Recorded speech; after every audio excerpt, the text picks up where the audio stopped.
Good Hello. evening, everyone. Hello, and welcome to our Tuesday class session this afternoon or evening, wherever you are. Maybe it's 3 o'clock in the morning and you just can't sleep. So you decided to watch something really good. We have a good one for you tonight. Our presenter tonight is Christy Pugh, who's the Assistant Director at Granite's Family History Center for Communications. And tonight she is indeed going to communicate with us. And her topic tonight is basically built around Ancestry, ancestry.com, and it's partner syncing with Ancestry and Family Search. So this will be really, really interesting. I'm going to let Christy introduce herself a little bit. Let me just say that Christy is one sharp gal, and she is absolutely a delight to work with, and it's just a lot of fun. And I'm sure she's done all kinds of wild and crazy things, but I'm going to turn the time over to Christy. Go ahead. Thanks, Bob. Thank you. That's very nice. Yeah, I've been serving at the Granite Family History Center for a few years now. I was a consultant for a while, and now I'm serving as the one of the assistant directors over innovations and communications, just like you said, and that's been great. I've been doing family history for a long time, like probably about 25 years, I think. And I started when I was in college, and it was just really fun. My parents hadn't done really much. They were converts to the church, so there was a lot that hadn't been done. So I got to start from scratch, and I've just loved it since. And one of my favorite websites to work with is ancestry.com.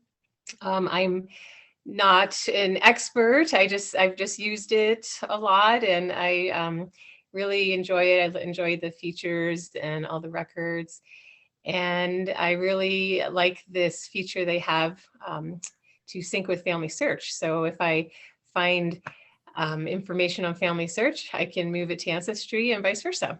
So we're going to go into that, and I'm going to start off with an introduction to Ancestry. Ancestry, you could probably divide up into like 10 classes. It's just very extensive, but we'll give you a little taste of it.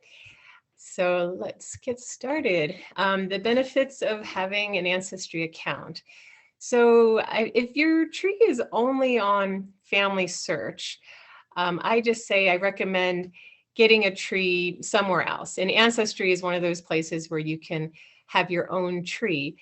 Family Search Family Tree is a collaborative tree, meaning that if you contribute something to the tree, other people can edit it and change it, delete it, merge it, so that information can get lost. So I recommend having a tree somewhere else where it's your own personal tree that others can view, but that you only can edit. So Ancestry is a great place for that. You also have access to many, many records. They just keep adding more and more. So since the last time I made this presentation, it went up a couple billion, I think. So we have 30 billion plus records of over 80 countries. So a lot of records. We have family trees, over 100 million. These are just trees that people have submitted to Ancestry. And a lot of them are public, and we'll talk about that when I'm talking about creating a tree. So these are trees that are searchable and that you can view and compare to your own tree. Also, DNA is very big. It's one of the largest databases for DNA tests. So I highly recommend, if you're wanting to do a DNA test with a company, to go with Ancestry, because the larger your database, the more likely you're going to get matches and just more information to build up your tree. There's a feature called Through Lines, which I won't actually get into later, but basically that will combine your DNA plus information that you've added to your tree with other, like it will compare to others, and you can find matches and potential people to add to your tree this way. So it combines DNA and what people have put on their trees. So it's a great feature. Also, yeah, 20 million tests, over 20 million tests. So like I said, largest database. So I highly recommend doing your DNA tests through Ancestry. There are also printing services. I believe they use a third party called MyCanvas. So you can take your tree and information you have, and you can make posters and photo books and things like that. So that is available. And then Ancestry Academy is sort of just a feature on the website where you can watch videos. There's a lot of tutorials on just how to do research on Ancestry, and just, you know, finding all you can for like a particular country area or just like a field of research. So that is a great feature. And then I thought I would talk about the new and upcoming features. I don't know if you guys watched Roots Tech, and they went into like all the new features for Ancestry and also things that are to come. So we have the 1950 census, which is coming in April, and Ancestry is collaborating with Family Search on getting these records together and ready to view. I believe it's sometime in April. And then we have a new feature with the US Ancestry site. You can actually view it in Spanish now, English or Spanish, and you can kind of just toggle back and forth. And we also have more DNA communities. Basically, those are just groupings of people, your matches basically in different like local areas of a country. And they create these little communities. And so they're building up more and more because, like I said, more and more people are submitting their tests. There's also a really cool photo enhancing and colorizing feature on the app and also on the desktop. I think it's actually, that's something that's still to come. It's not actually there yet, but they demonstrated it at Roots Tech, and it looked really neat. You can put a picture on and, you know, take away like markings and rips and make it look better, and also add color. So really neat feature. Also, they demonstrated the scanning feature, and they took a few pictures, like 3 or 4, and you can just take a picture of all 4 together with your phone, and it will separate each picture, and it will enhance it, and it allows you to immediately attach it to your tree. And then we have classes, all the classes that they covered on Roots Tech, and I think, you know, not only this year, but previous years. If you want to access those, it's just ancestry.com/rootstech. You can find all the classes, and very informative. Also, we have social media. So you can follow Ancestry on Facebook, YouTube, Instagram, Twitter, and TikTok. I think that's new. So that's another way to just get tips and updates on what Ancestry has. So first I'm going to go into accessing your free account. If you're a member of the Church of Jesus Christ of Latter-day Saints, you can have a free Ancestry account. It's like the World Explorer account, I believe. So you get access to a lot of things. You have to have a Family Search account in order to do this. And the way you get to it is you go to this URL here, familysearch.org/partner access. That will take you right to it. That World Explorer account is worth $300 a year. So it's a really good opportunity there. And when you do the, when you connect that account, you're connecting your Family Search account to an Ancestry account that you'll create. And you can start with just importing your first 4 generations of your Family Search family tree. So you won't have to just start an Ancestry tree from scratch. You can import as much as you want from Family Search family tree. So great value there. And when you go to familysearch.org/partner access, this is what you'll see. And you scroll down and you will click on ancestry.com. These are the other websites that you can actually join for free as well, with your LDS account. So you'll click on ancestry.com, join for free. And if you don't have an account already on Ancestry, you would just click on here, you'd create your free Ancestry account. But if you do already have an account, then you'll sign in and you'll actually connect your account. And then you just agree to the terms. You'll choose your language. And then this is where you either sign into your existing Ancestry account, or you will create a new account. So you would create the account with your email address, and you would make a password. So basically, you're creating an Ancestry account. So even though you're syncing it with Family Search, you're not going to sign into it with Family Search. You'll have to have a separate sign in for Ancestry. So new username, new password. And then this shows your membership details. So when you look on your account info, this is what it will say, free Church of Jesus Christ Ancestry membership. So that means you get free access. It'll tell you when it started. There's no end to it as of yet. So it's a great thing to take advantage of. So you're going to start your family tree and you're going to name it. And then I always suggest to check this box, which allows others to view the tree. It makes the tree public. Even though it's public, it doesn't mean that everything is public. So anybody that's living, people won't be able to see any LDS temple information. You won't be able to see.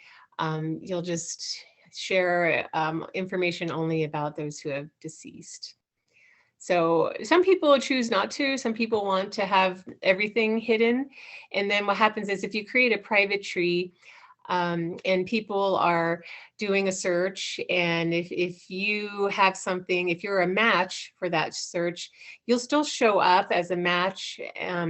But in order for someone to view your tree, they will have to request permission from you. So you could do it that way as well. But I suggest to check it and make it public. It just makes it a lot easier for sharing information. So you'll click save.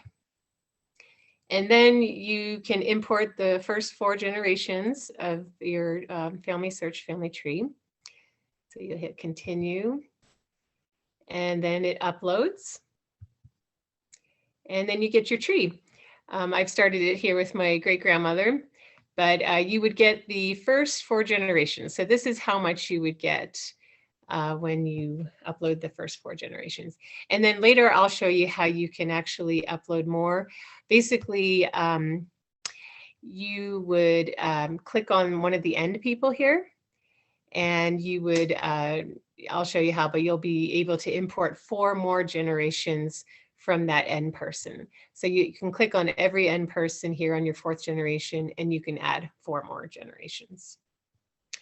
Any questions so far?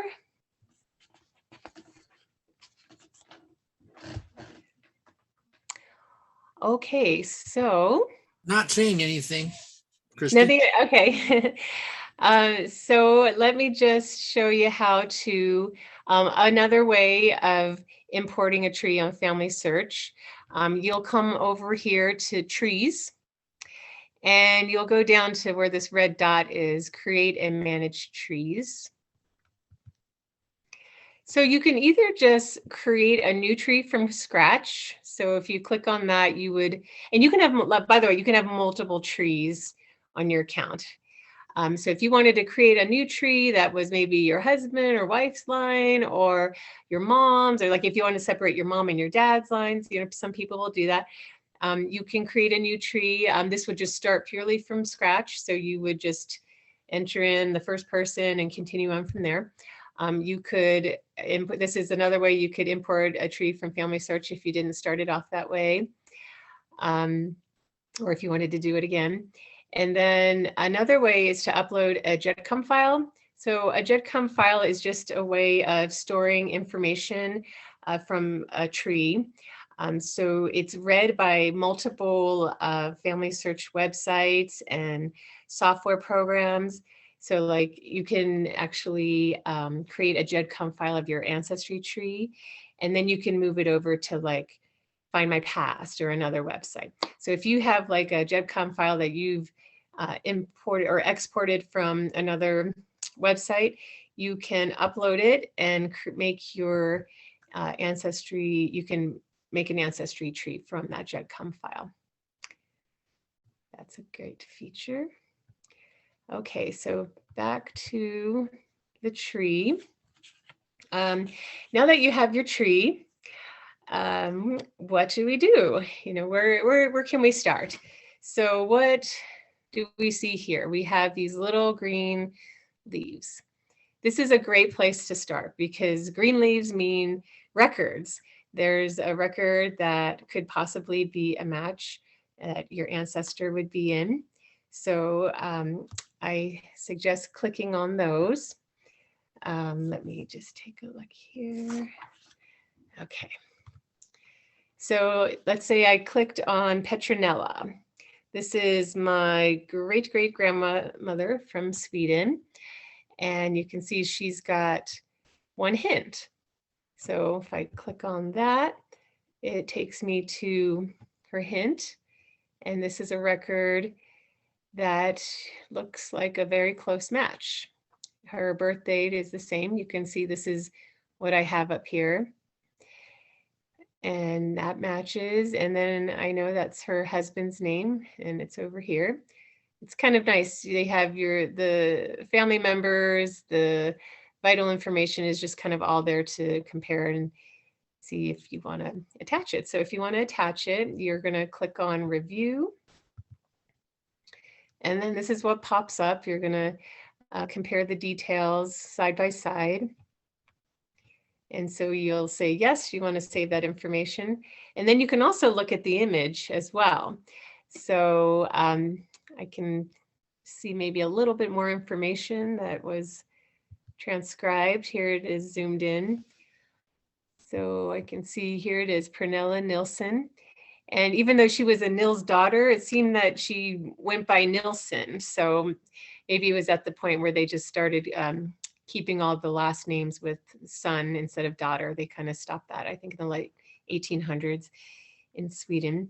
So I can kind of look at it more closely. I can see her birth date, where she was born, where she came from, and I can see all the other family members. So I know that that's her, so I will attach it. Okay. All right, so next thing, you can also, Ancestry's kind of already said, hey, you know, we might have some parents here for your ancestor. So if you click on potential father, it will show you maybe they've gotten it from another tree, and they allow you to look at it, and you can actually attach it and with the mother as well. So that's a nice little way. These features kind of make it easier for you. So you're not just starting from scratch, you're getting some help along the way, which is a great thing. Okay, so I'm going to show you Nils Johnson here. And we're going to look at his situation here. And it looks like we don't have parents. Okay, so how can we find those parents? So I do have some hints, but I want to show you that you can also do a manual search. So up here we have search that you can click on. And the first one that pops up is a baptism record. And when I look at his birth, it matches exactly, the place matches exactly. And let's look into it a little more deeply if I click on it. So just from the transcription here, I've got parents. So we have Johns Johnson and Pernilla Nilsdottir. So yes, we have now found his parents. So that's exciting. So I can add them. This would be, if I save it, there's a way where you can actually add them onto the tree. But this area here, this suggested records part, I highly recommend clicking on that as well, because sometimes you'll find records that way versus just doing the manual search.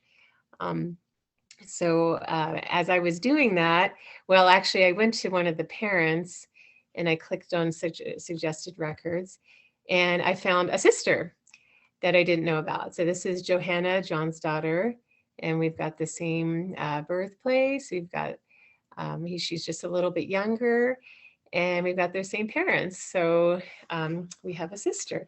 And then I looked a little bit further and I found a brother, and he's younger as well. And we've got all that same information. So I feel very confident that that's his brother. So this is just, information that was just found so easily that Ancestry pretty much did the work for me there. So that was easy to do. Another thing to explore, I guess I want to say, on on Ancestry is the card catalog. So if you go up here to search, and then you go down to card catalog, this is what it looks like. You can search in many different ways. If you want to just search a locality, if you want to search, more of a detailed thing like a locality plus a record type, you could do that. Or you can just search a locality and then you can filter it by category. So if you just want to see birth, marriage, death records or census records, if you just want to see family trees, you can just filter it down. And then down below you can also filter it by location. So if you just put as your keyword census records, then you can filter it down by location. So here's an example. I just wrote Swedish church records, and I got all the Swedish church records that they have on the site. So I can explore that, and then I can filter it down. Looks like we have some Swedish church records in Canada and in North America. So even though they're Swedish church records, the database or the records were held in the United States. You can also filter it by dates too, as you can see down here. Okay, another way that you can search Ancestry is directly from Family Search. So I'm on Petronella Nilsson. She's Nilsson on Family Search, not Nils' daughter. And if I want to search her on Ancestry, I can just go right over here to Search Records and click on Ancestry. So when you do that, it'll take you out of Family Search, and then you actually have to sign into Ancestry. And you just get results. And here are different records that probably would have popped up if I had searched, if I was right on Ancestry. But if you're on Family Search and you're just doing research on somebody, it's just kind of the next step. Go through all the Family Search records that you can, and then you just go and right from Family Search, you can just go right into Ancestry and start searching. Okay, so that's it for my intro to Ancestry. Does anybody have any questions about that part? There are a lot of features, so many that I could cover. So if there's anything specific that you want to know, just let me know. I'm not seeing anything in the chat. Okay, great. So now I'm going to go into the feature of syncing with Family Search. So this feature can only be used by members of the church who have connected their Family Search and Ancestry account. So you have that LDS church account or that Church of Jesus Christ account. So if you don't have that, you're not going to see this little tree up on the top right. That you will only see that if you have that synced account.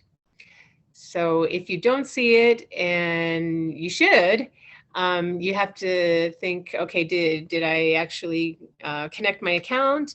Or the only other time you won't see it would be if the person's living. So you won't see that with living people. You can't sync information between Family Search and Ancestry if the person's alive. So the person has to be deceased.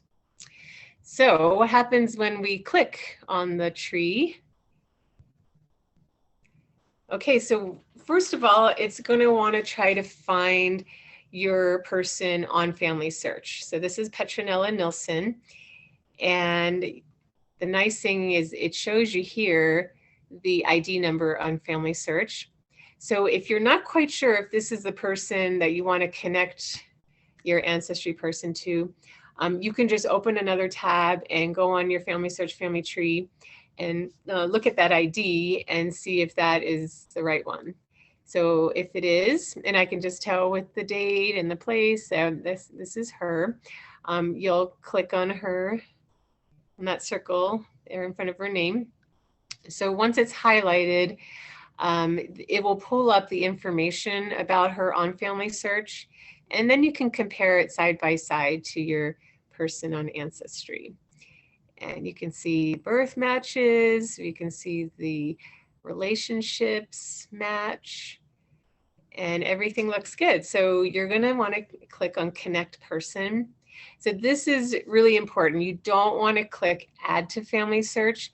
If you click Add to Family Search, you're going to create a new profile for Petronella Nilsson on Family Search. So you don't want to do that. There's another time when I'm going to show you when you want to do that. But when you're just connecting your Family Search person to your Ancestry person, you're going to just want to click Connect Person. All right, so the way I know she's connected is I've got a little icon next to my Family Search tree icon. So now this check mark, what that means, let me show you when I click on it. This means her ordinance details are complete. So a blue check mark means that's complete. If there are LDS temple ordinances that need to be reserved, you'll see a green arrow instead of a blue check mark.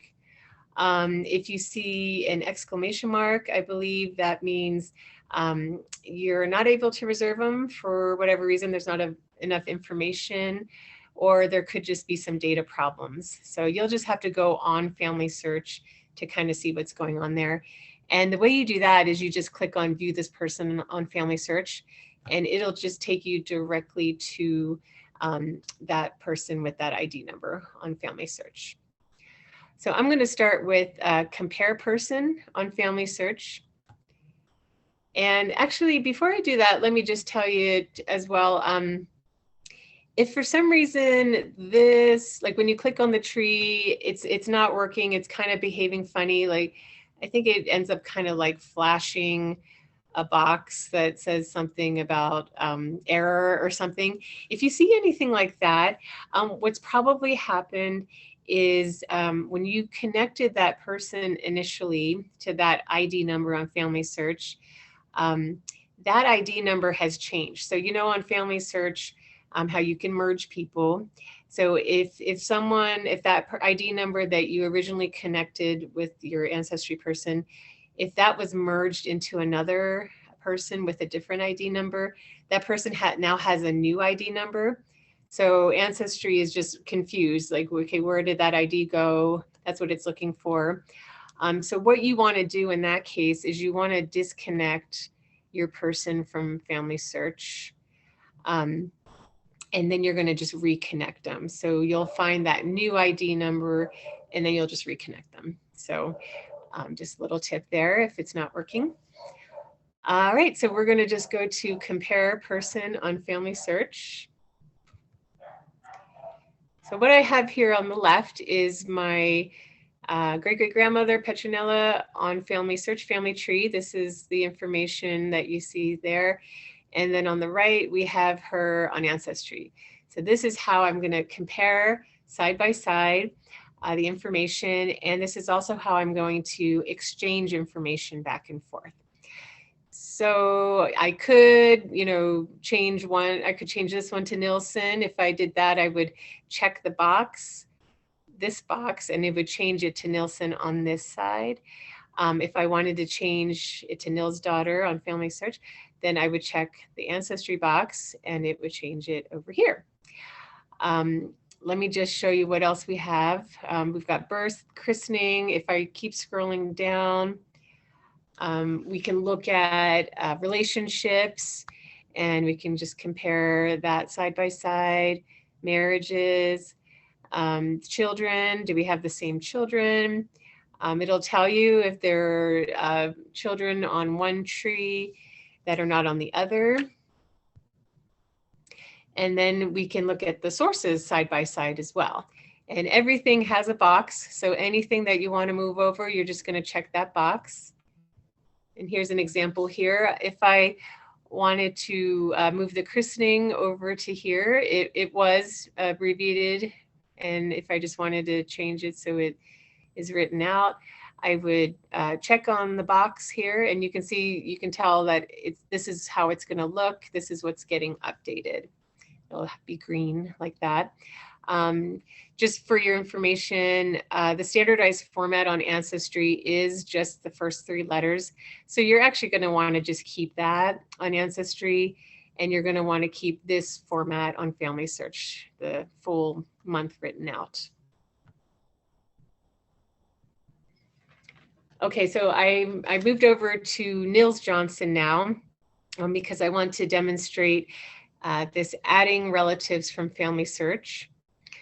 We know that he didn't have his parents. This was the guy we were looking at before. We did find him on Ancestry, but I'm just going to show you how you can, if they're on the Family Search family tree already, how you can move them over to Ancestry from Family Search. So you're just going to click Add Relatives. And this is what you're going to see. We have father and mother, and these 2 are not on our tree. The rest of the family, we have spouse with all the children. They're actually on our Ancestry tree, but the reason why they pop up is because they're not connected to Family Search. So if I connected the spouse, it wouldn't make a new spouse. It would just provide that connection so you can sync information back and forth for that person. And so you'd have to do that individually, one at a time for each person. But if the person's not on your tree, just like the parents were not, this is how you would move them over. So we have the father, Johns Johnson, we'll do first. You'll just hit continue. Oh, and before I do that, let me just also add here that this is where you would click add the 4 generations. So if on Family Search, we've got Johns Johnson, but then we've got like 3 more generations back beyond that, I can actually add all 4 generations right into the tree.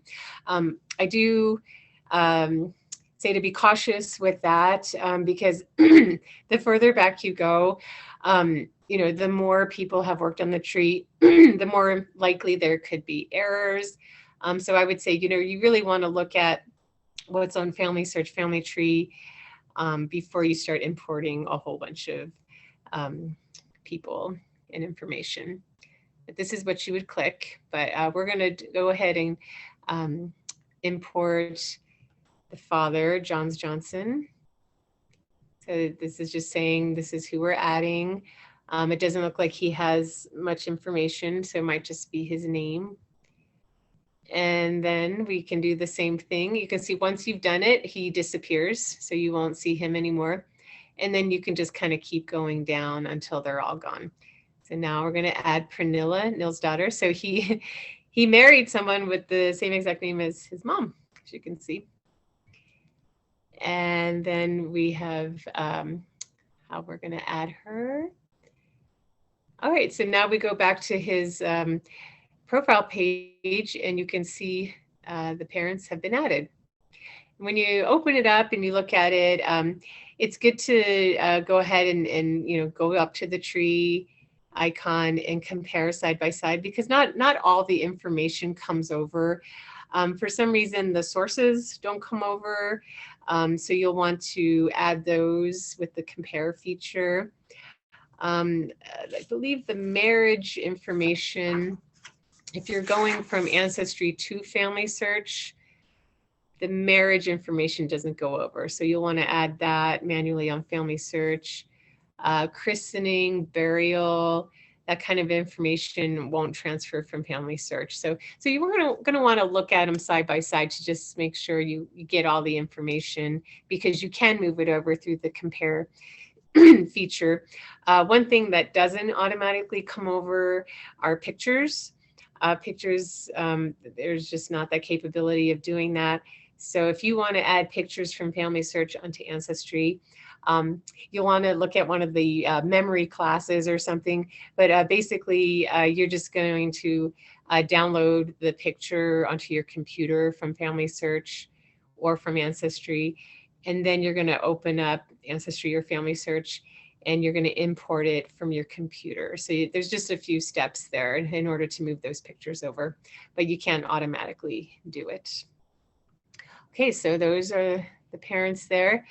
Now, this feature of pulling in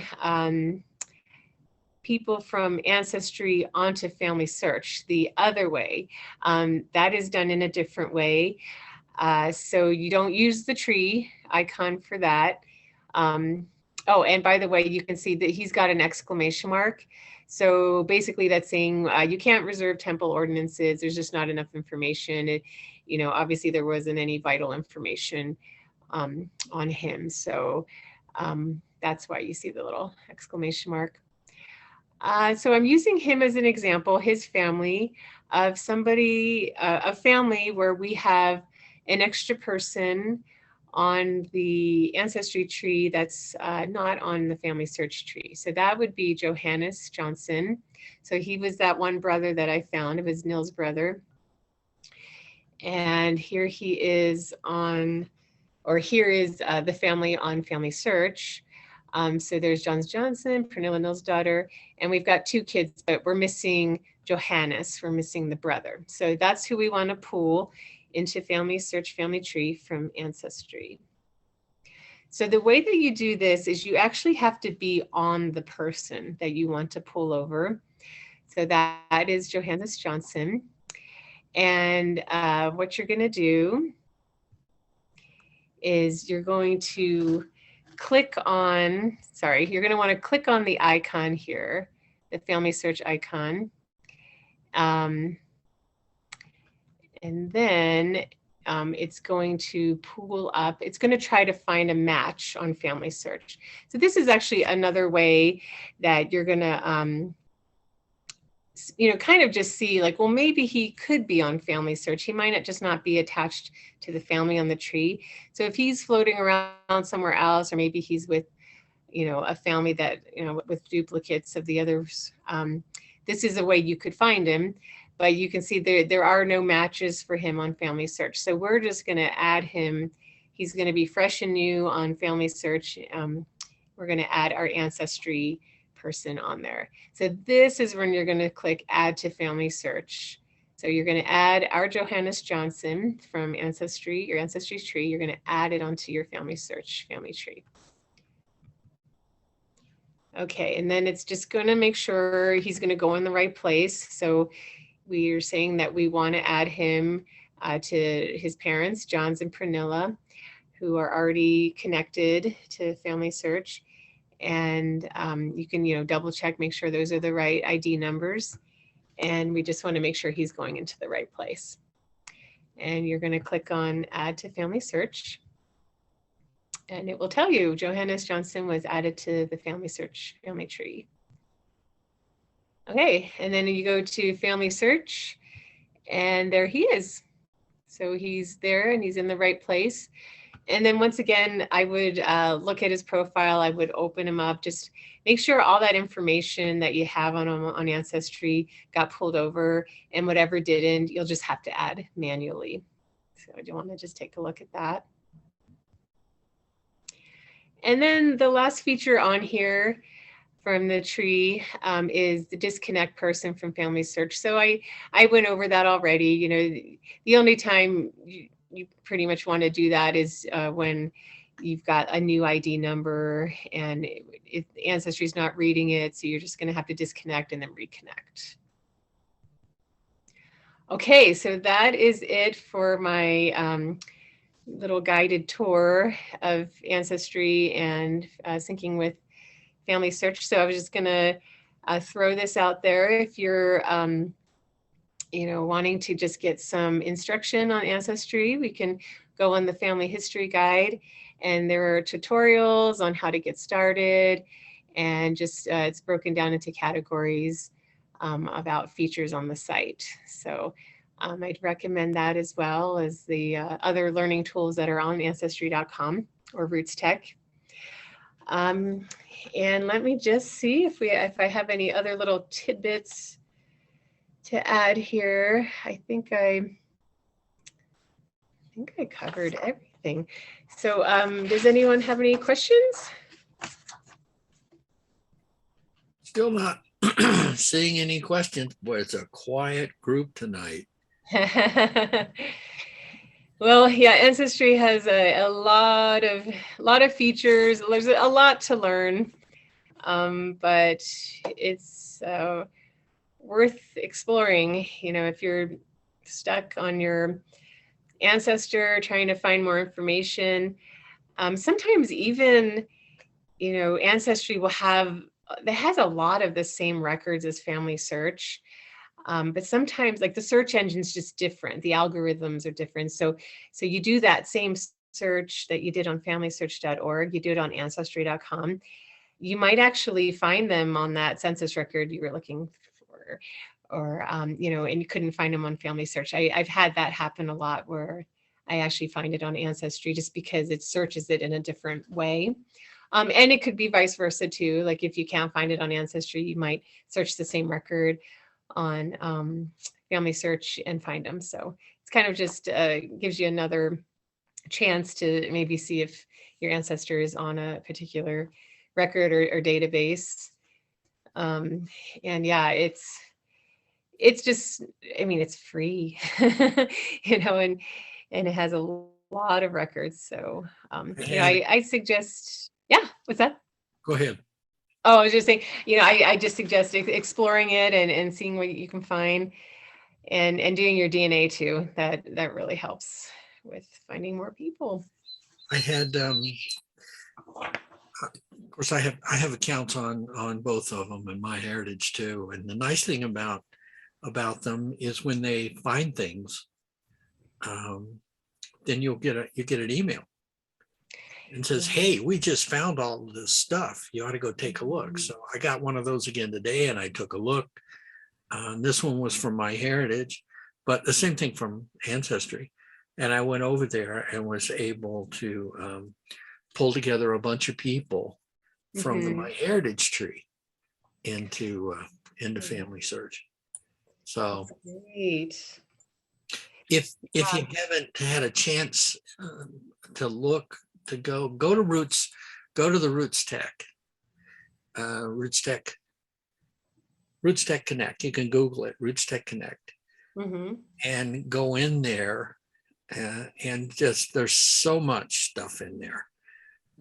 You know, we spent last Thursday, Friday, and Saturday 24 hours a day handling the chat for the Family History Guide's website there. There is just so much stuff there. You know, and you can go and do it at any time you want. And it's just, there's just so much. You can learn so much. And another great resource is the Granite Family History Center. And go on that site and go to the classes. I think it's got class schedule, and it might be another one under the tab resources.